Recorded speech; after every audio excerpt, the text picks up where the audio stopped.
Hello, I'm Jorge Gestoso. Welcome to a new program. On today's show, the Trump administration and the coming midterm elections.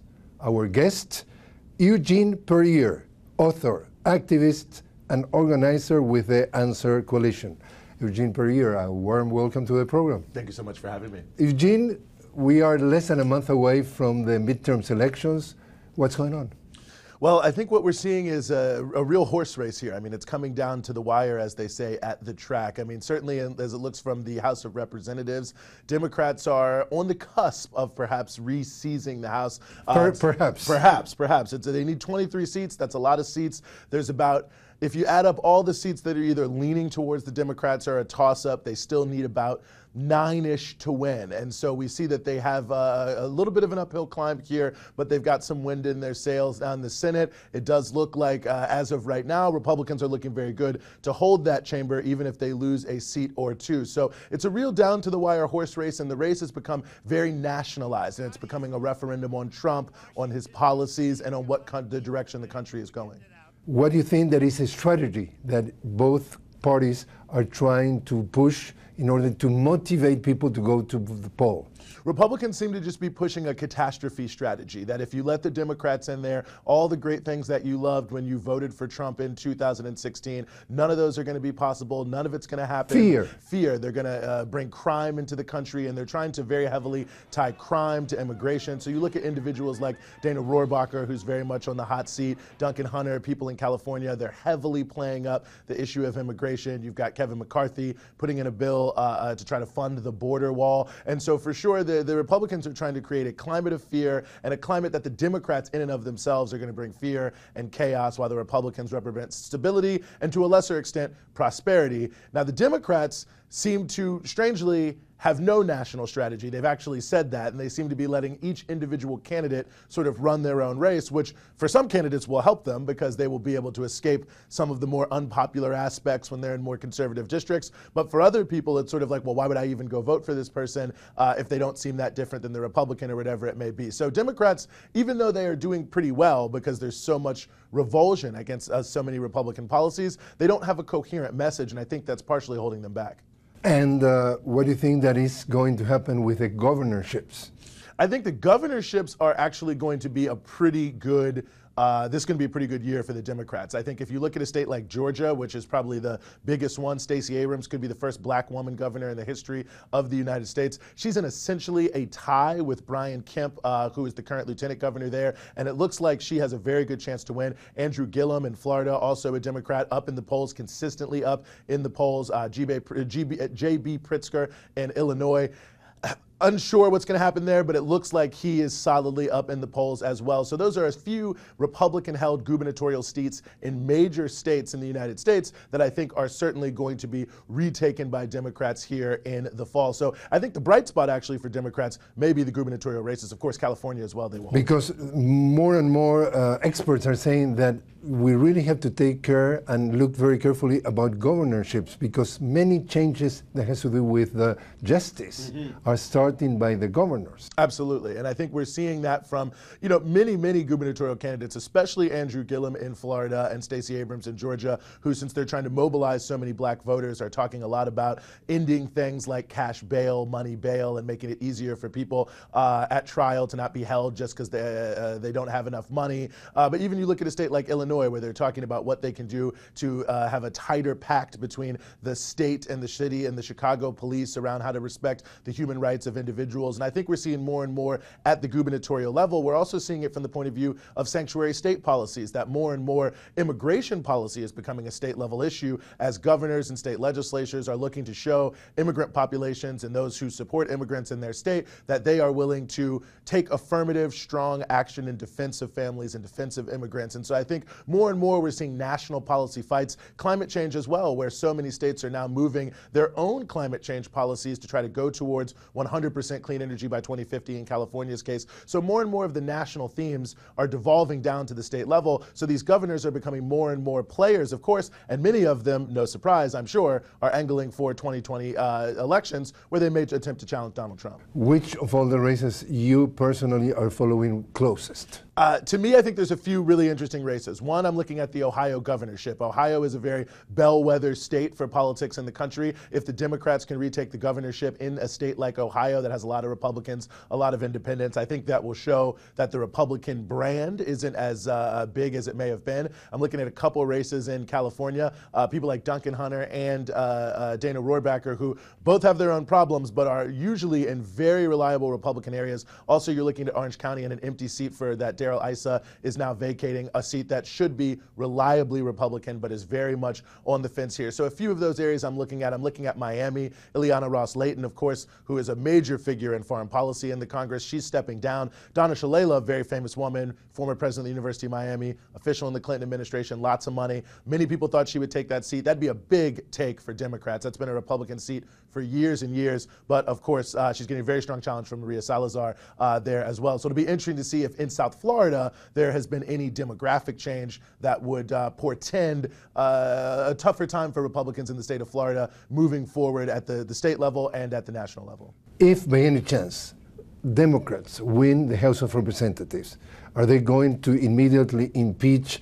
President Trump or eventually Judge Brett Kavanaugh? I think that they will try to avoid impeachment at all cost. I think amongst the Democratic rank and file, there's some desire for impeachment, but I think what the Democratic leadership, and really many people who remember the 1990, late 1990s Clinton impeachment often helps your opponent more than it hurts them because the perception of their base is, oh, this person's being unfairly targeted. And it's worth remembering, usually the president's party loses seats in the midterm. The one time in recent memory that did not happen was 1998 when President Clinton was able to hold the line for the Democrats because Democrats felt, oh, there's this Republican witch hunt against our president. We're not going to allow that to happen. And I think Democrats don't want to poke the bear, as they say, with Republicans. So I think there'll be some rumblings on impeachment, but I think what we'll really see is that Nancy Pelosi and the leadership will encourage the members to do other investigations on Trump, but not specifically impeachment-related ones. And I think Kavanaugh, the same thing. I think that that would, in many ways, help the Republicans strategically, and they'll try to avoid that. For the sake of the conversation, the Democrats win the House of Representatives. How is going to impact in the pushing of the Trump administration agenda? You know, it's an interesting factor because some of the Democrats have been saying in the House, some of the leadership, that their number one goal if they retake the House is to push infrastructure. Now, that's the one thing that Trump promoted very heavily in the campaign that he's done nothing about. So I think some elements of the Trump agenda will probably fall by the wayside. It'll be difficult for him to push through a lot of the immigration stuff. Anything on healthcare he wants to do, that will be dead in the water. But it's possible that Trump and the Democrats could reach a deal on infrastructure and put together a big multi-$100 billion deal on infrastructure, which, you know, would be good for both parties. It may actually be better for Trump than for Democrats, but we could actually see a very strange, maybe honeymoon period if Democrats retake the House, where they try to work with Trump around some of the shared priorities that exist, like infrastructure, which is so huge, especially on the jobs front. And what sort of importance you give to the midterm elections? I'm giving limited importance to the midterm elections. I mean, I think that it could stymie the Trump agenda if you have a Republican Senate, a Republican president, and a Democratic House. I still think some things can happen. I still think that there are many areas of at least potential compromise that the two parties have been dancing around, whether it be sentencing reform and prison reform, which I think would become a lot easier, whether it would become infrastructure, whether it would be the Dreamers. So I think we might see that there's not as much gridlock as one would expect. And I think the real fireworks are going to be the 2020 elections. Talking about that, what do you think that are going to be the possible candidates from each side? Well, I think obviously Trump will be a candidate. I think it's very unclear if someone's going to challenge him, but I think it's very unlikely. But there's a few people who are out there. For example, whom? Ben Sasse, the senator from Nebraska. Some people are saying perhaps he would be interested in running.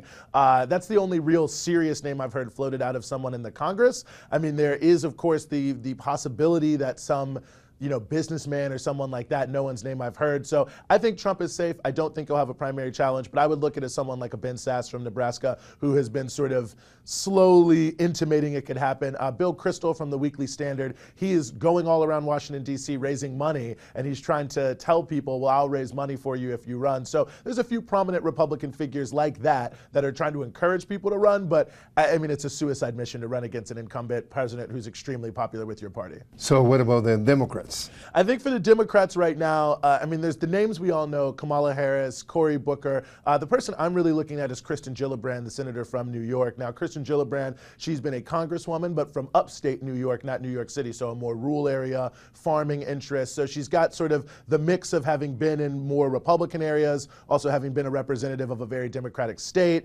She's got some positions on things like guns, for instance, that are maybe make her a little better for Republicans, but she's also been very out front on issues of violence against women. So she's got an interesting profile that may be able to speak to both parties, and I think she's a real sleeper and a real dark horse in this race for the Democrats. Now, of course, Bernie Sanders is also out there, and I think if he was to run, it would be very difficult for anyone to sort of get in his way because of his popularity. There's also Joe Biden, but I'm not expecting one of the bold-faced names, really. I think it's going to be John someone. Kerry. What about Elizabeth Warren? I think that Elizabeth Warren is popular. I don't think that she will run. I think ultimately she prefers to be in the Senate in terms of change making. I also don't think she has really the profile on foreign policy to succeed.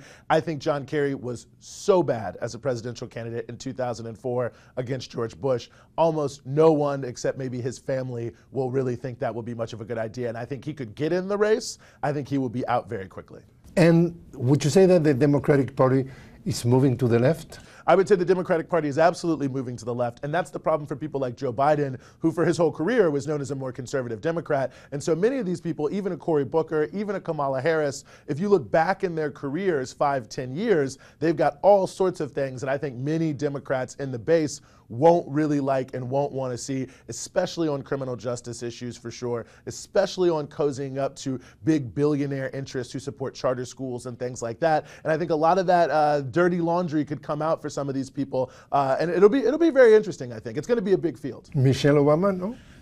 Well, she said she will never run for any office ever. I think, without a doubt, she would be the best Democrats, the best candidate the Democrats could ever field. But she seems to have no interest in running for office, which maybe makes some sense since she saw it up close. So, if you have to make a guess, who's going to win? If I had to make a guess, I would say I think Trump will win again. I mean, I think that the Democrats have a chance, but I do believe that Trump has a message that will motivate a base of people who will come out and vote. I don't really believe that Democrats are going to have the candidate or the message that's going to make enough of their sort of lean voters, maybe I'll show up, maybe I won't, type of voters actually get to the polls. I just don't see it happening. And that message, the economy is playing a huge role? I think so for sure. As long as the economy is good, there are a lot of people who are going to say, oh, maybe I'll vote or maybe I'll go to a movie, you know? And I think people like that are of all persuasions. About 95 million people don't vote in this country. It's usually like if 62% of people vote in America, many, many people have voted. So a huge number of people, if they're not feeling economic anxiety, if they're feeling basically okay with the direction things are going, and if they don't believe either political party is going to lead them out of the wilderness, which if you look at the approval rating of both parties in Congress, many people don't think that. I think that it'll be harder for Democrats to motivate people to show up than Republicans. Eugene, we have seen the confirmation of Judge Brett Kavanaugh. What are your thoughts? I mean, on the one hand, my thoughts are this is very predictable. I mean, I think we knew that whoever the Republicans nominated, they had the votes. So, you know, barring something extraordinary that whoever they nominated would not make it. Now, of course, we saw something that was major in terms of the charges and the accusations that were brought up against Brett Kavanaugh, but I think sadly they just were not enough to move the needle because there was obviously some gray area about what happened and what didn't happen, and that's all the Republicans need. I think that the broader thing that really is concerning to me is this is a deep move to the far right by the Supreme Court in the United States. I think that everyone's talking a lot about, say, Roe v. Wade, but if you look at other things in Brett Kavanaugh's history, I mean, I think every single case he ever ruled on where it was an issue of the rights of workers on the job, whether it's health and safety, the right to organize a union, whatever it may be, he ruled against workers and ruled in favor of bosses. Neil Gorsuch, very similar person. So in addition to things that we're seeing like attacks on the rights of women, issues around the LGBTQ rights, I think we're also seeing, and I think this is very concerning,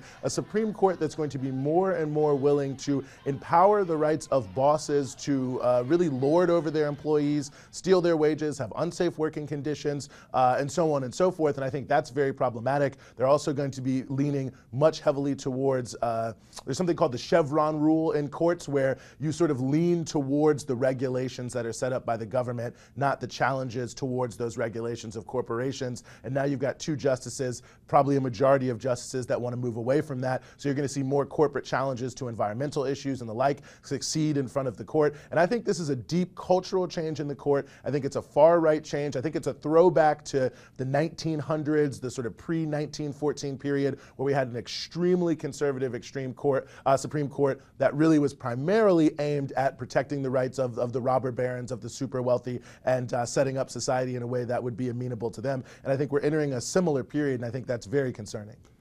Because that means that the white supremacy is gaining terrain? Yes, I think that's absolutely true. And that was another aspect of Kavanaugh that we didn't talk a lot about. When it comes to criminal justice matters, he was always on the side of the prosecution, never on the side of the defendant. He's worked his entire life in the sort of law and order, Republican, mass incarceration sort of world. Neil Gorsuch, same thing.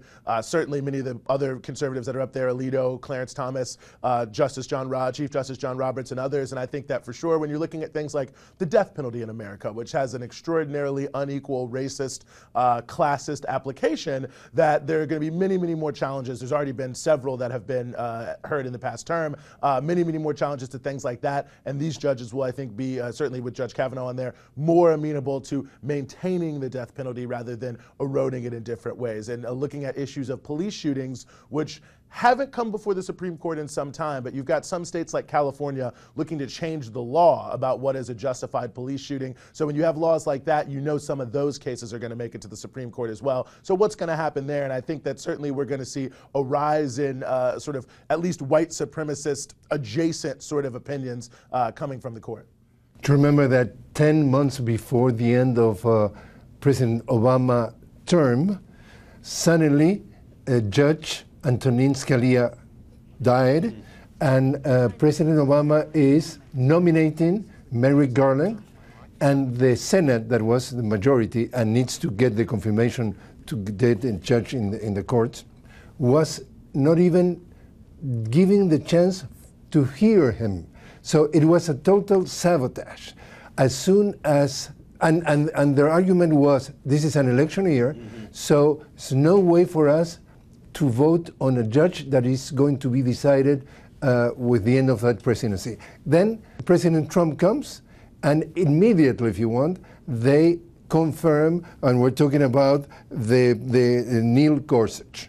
Then, with the case of Brett Kavanaugh, now the Democrats are starting to be very, very, if you want, very careful on who the guy is, and we have seen Mitch McConnell saying, I don't know why Democrats are not cooperating. What is that? Double standard? Hypocrisy?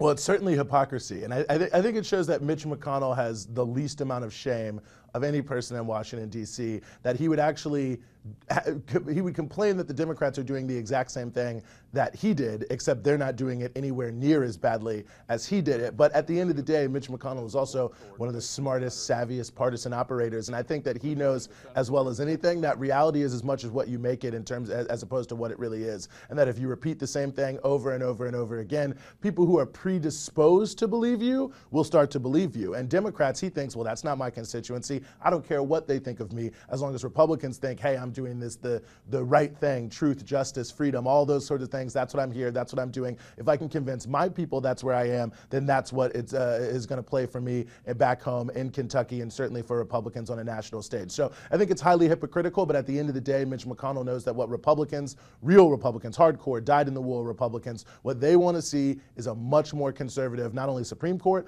but all courts. And if at the end of the day he can say, I have made all courts in the United States vastly more conservative, they're going to get votes from their reliable supporters, and also money, of course, from their more reliable donors who like to see those kind of things. So if we see the big picture, we're talking about the white supreme majority, or the white supremacy, a minority in the country, but they're managing to put in place, in key places, the people who rule the country. Yes. Where is the democracy?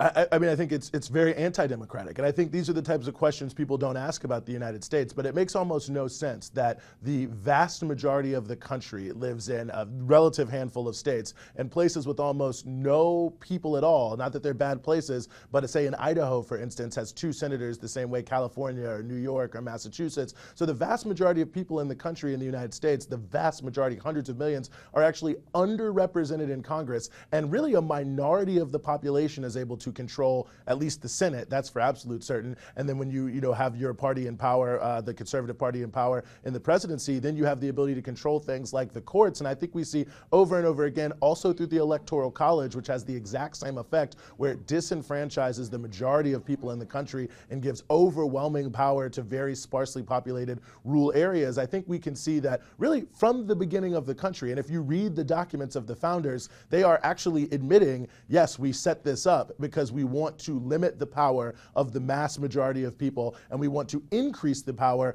of the sort of minority of wealthy merchants, planters, landowners, and the like at that time. And I think that's how we've seen it play out over historically, is that really the constitutional setup of the United States plays a conservatizing force. So yes, positive social change can happen in this country, and we've seen it happen, but at the end of the day, the default in the United States is really towards a more conservatizing image, in which, as you say, given the history of this country, really is a white supremacist, wealthy, minority. So when we are hearing from overseas, America, the president of the largest democracy of the world, is propaganda? I think it's complete propaganda, because you never hear anything about how, I mean, you look at just Georgia right now, and the Brian Kemp, who's running for governor, who's also the lieutenant governor of the state, has now just made changes to the voting laws to try to disenfranchise 57,000 black voters and keep them from voting. And in fact, Republicans have probably disenfranchised something like 3 million voters over the past 5 or 6 years who are primarily black, Latino, and Asian in these mass voter purges that they have all over in Ohio and Oklahoma, North Carolina, Alabama, Georgia, Florida, and the like. And so how can you have a democracy where some of the leading legs are trying to do everything possible to keep citizens from voting? I mean, it doesn't really make a lot of sense. And precisely, the former presidential candidate Jill Stein was making recently a statement. She was questioning the reliability of the voting process. Any comments? I think there's some serious questions about that. I think that we've seen, really this has been a major issue since 2004, when we saw the sort of mass adoption of new computerized voting machines, that there have been problems with those in many different places where they've broken down. You've had issues, never explicit issues of elections being hacked in the election, but in the off years, you've had researchers and others who have shown that these machines have deep vulnerabilities to those who have the technological capabilities. And I think we've seen, whether it was Ohio in 2004, where there was lines around the corner because the machines are breaking down, to what we saw in Florida, where there was confusion in 2000 over who voted for what, and to what we're seeing right now, where I think even if there hasn't been any explicit problems where people just feel a certain amount of fear that their vote won't be counted, I think that there are serious questions. I think we have a reliable elections process here, but if you compare it with a country like Venezuela, for instance, America doesn't have anything like the checks and balances. I mean, as much as Venezuela is ridiculed in this country, they have way more checks and balances around the integrity of the vote than we do here in the United States. And I think you're seeing in many, many, many places more people asking to vote with paper ballots, paper and pencil. And even though it's old school, I think they feel like, hey, I have some level of, I trust the people who work here. And so if I can sort of put something in a box, I trust they will count them correctly, but I don't trust this machine. And I think even if the machine is fine, that's a serious question we have to address in the country if people don't feel their vote is secure. What do you think about the abrupt and surprising announcing that she's quitting Nikki Haley as ambassador of the U.S. to the UN? Why, and why now, and what's behind? It's very confusing. I'm not 100% sure. I mean, I think that the only thing I can think of is money. I mean, I know that one of the things that was a big knock on her when she was the governor and when she came of South Carolina. South Carolina, and when she came into the UN, was how she had like $1 million in credit card debt. She's got one kid in college, another kid on the way. She's been there for about a year. She can really cash in now on who she has been, because this doesn't really make a lot of sense if she wanted to run for another office, where I think staying would help her build more of a profile. It doesn't really make make a lot of sense for any other reason, because she seems to be very favored by Trump and somewhat influential inside the administration, and certainly seemed to love what she was doing with all the neocon showmanship that she had there. So the only thing I can think of is that she wanted to return to the private sector to improve her own personal financial position at a time where she is probably at the highest point of her saleability that she'll ever. And who could be replacing her? Well, it's unclear. Dina Powell, who works at Goldman Sachs and who had previously worked on the National Security Council, had been tipped, but she has now said that she's not interested in the job. The rumor is the Trump administration absolutely wants to have a woman in that spot. Unclear who that may be. I mean, they've sent Kay Bailey Hutchinson to be the ambassador to no Ivanka Trump? No, I never say never, but I don't see it happening. I suspect they will probably try to find some sort of female senator, someone of that nature, who they can bring in, who has experience in foreign policy, kind of knows the game, and put them in that position. Eugene Puryear, thanks very much for joining us. Thank you so much for having me.